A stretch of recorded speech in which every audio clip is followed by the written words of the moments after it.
Hey everybody, Brett Mix here from Ultra Wrestling 101. Welcome back to the Monday Night Wars. This is the WCW side, and we're looking at today at the 98th week WCW went up against the WWF. Hit like and subscribe if you're enjoying these reviews. I love pumping them out. So Nitro beat Raw for the 61st week in a row this week, for the week 98. Nitro scored a 3.7. Raw, on the other hand, scored a 2.4. So for the second straight week, there's a difference of 1.3 in the ratings. Nitro, once again, 1.3 higher than the WWF for the second straight week. Different ratings than last week. It's 3.7 to 2.4 this week, but there's still that 1.3 margin gap in between both companies. So through 98 weeks, Nitro has 79 wins. WWF Raw has 17 wins and 2 draws. So Nitro is dominating big time with their 61 weeks in a row. Raw had a very good, memorable episode on this week from Madison Square Garden where Austin first stunned McMahon. Cactus Jack came back. So Nitro had to be good this week to go up against that. And they were. The show went live Monday night, September the 22nd, 1997, live on TNT from the E Center, the new E Center in Salt Lake City, Utah. We first see pyros going off as Shivani says, "Welcome to 2 hours of America's #1 wrestling program." Tenay talks about the announcement by Piper later in the night, and he said it'll ruffle some feathers. Bischoff said Zbyszko had no right to do what he did at Fall Brawl. Zbyszko says Bischoff will be in trouble if he sticks with the NWO, and they turn on him eventually. Rey Mysterio opened things up in the ring against Silver King.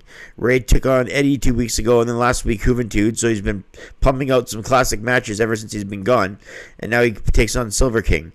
Both men in white and black. Mysterio Jr. with the head scissors into a front face lock, then a flying head scissors to the floor. Silver King came back in with the elbow shot and missed a springboard leg and moonsault. Mysterio with the reverse Frankensteiner with a switch up pinning combination to Hurricane Rana, and he puts him away. Eddie walks to the ring as the fans chant Eddie sucks. Silver King was distracted by Rey as Eddie came out and hit a moonsault into a Hurricane Rana bridge, and that gives him the pinning combination. Rey Jr. wins the match after a springboard plancha to Eddie and grabs his gold.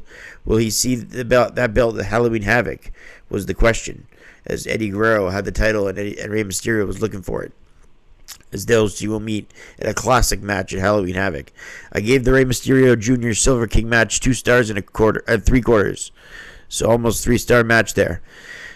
Next up, we had Hugh Morse taking on a newcomer by the name of Bill Goldberg. We'll see if that guy gets over. The newcomer Goldberg makes his debut. We'll see if this kid can make it. Goldberg and Hugh Morris tie up into an armbar, or nicely done by armbar guy Goldberg.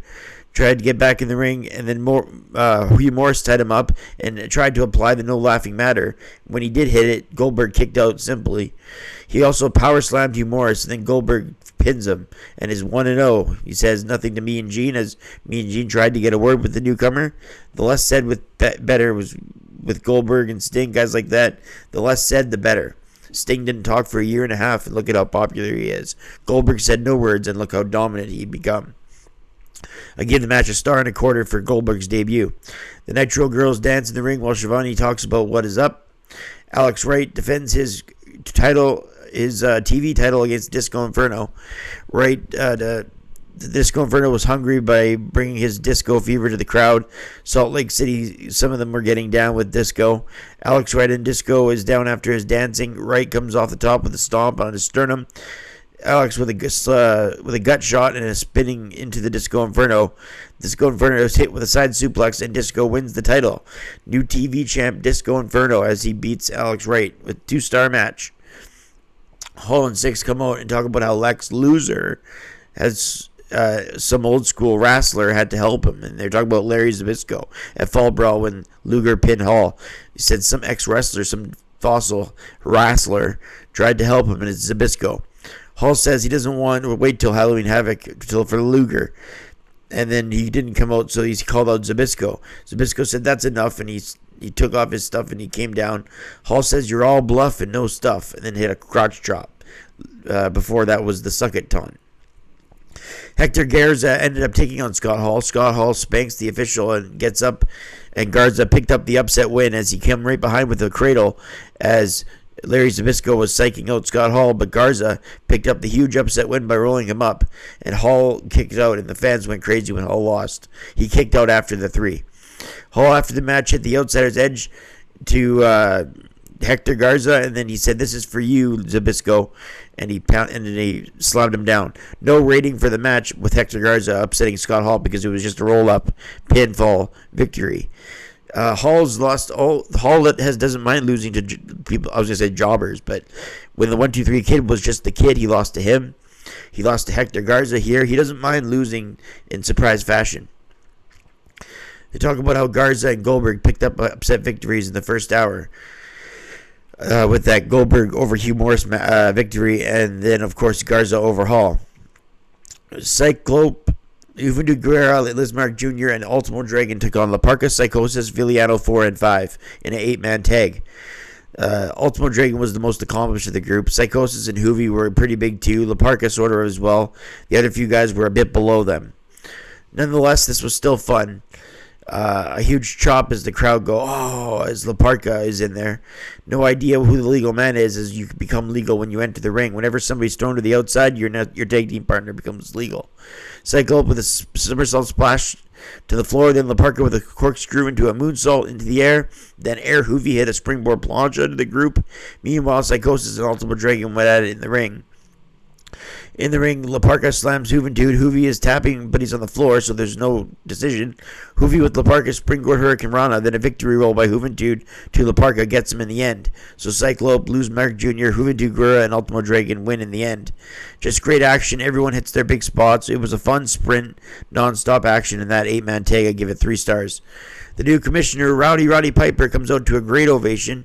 He has a big announcement, says Mean Gene. Piper says, Hall, you're right. So this is what we're going to do about the situation with Luger, as Zbyszko interfered. Piper says, Hall and Luger one-on-one at Halloween Havoc, with Zbyszko as the referee. Piper promotes the cage match with Hogan in a cage. Piper says it's the first and last time they'll ever get together in a cage. Piper says NWA might be for life, meaning to say NWO. But he said NWA, and he didn't correct himself. But he did have a good segment, and the fans popped, which is all they were looking for. The Faces of Fear took on the Steiner Brothers in a great power-on-power men tag. I rated it 2 stars and 3/4. Mang pushed Rick off the top and then went for a boot. Rick countered, then Mang gets the grip on Rick Steiner, the Tonga Death Grip. 1, 2, 3. The winners of this match, after the Faces of Fear, come up with a big upset win, so another upset on the night. And there was tons of big spots. Suplex galore in this match. Rick and Scott hit suplexes every 2 or 3 moves. Was a huge suplex over belly to belly. Hogan comes out with his belt and he's wearing Flair's robe. They throw stuff to the fans. Bischoff says he's still the king, and Hogan is still the champ. Hogan says, "Where is Sting? I've been looking for you, but where are you?" Hollywood says, "Roddy Piper, you should get a life." Bischoff says he and Hogan took WCW from nothing to something, thanks to the NWO. Piper and Flair are 1 and 2, but as for the NWA and the men in the back, there's no way you can beat Hollywood Sting because the NWO is just too sweet, he says. Savage took on Steven Richards. Raven, pretty much, this is about Raven. Savage beat Richards easily, but then Raven came to the ring, and then they had a stare down with Savage, and Raven thought it might be good to not mess with the psychopath, so he DDT'd Stevie Richards again. After the match, Raven went head-to-head with Savage again, but Raven did not attack Savage. He attacked Stevie. Scott Norton and Conan took on Booker T in a 2-on-1 match. Booker bought himself time and ended up winning the match in a DQ as the NWO kept on beating on Booker. In the main event, Kurt Hennig with Miss Elizabeth took on Jeff Jarrett with Deborah for the U.S. title. Hennig won the title last week over McMichael, and this week he wins it back. He retains it, as I should say, after Randy Savage gives the U.S. title to him in the ring, to Hennig, who hits Jeff Jarrett, who was in the figure 4 at the time. Savage then goes to the outside, and not Mr. Perfect, but Hennig hits a perfect plex and gets the 1, 2, 3 to retain the title. After the match, Hollywood Hogan helped the NWO come out to celebrate. They end the show with Savage dropping down on him. Then they attack Jarrett. Then the Giant comes out and clears the ring. All the NWO clear the ring as the Giant comes out. And that's how we go off the air. I rate this Nitro a 7 out of 10 because it had quality matches. The NWO storyline just keeps getting better and better as the year 1997 goes on. Soon we'll have Sting and Hogan, Zbyszko and Hall, and more to come. If you like these reviews, hit like and subscribe. I love pumping them out. I'm Brett Mix for this WCW Nitro review, and we'll see you next week. I'm out.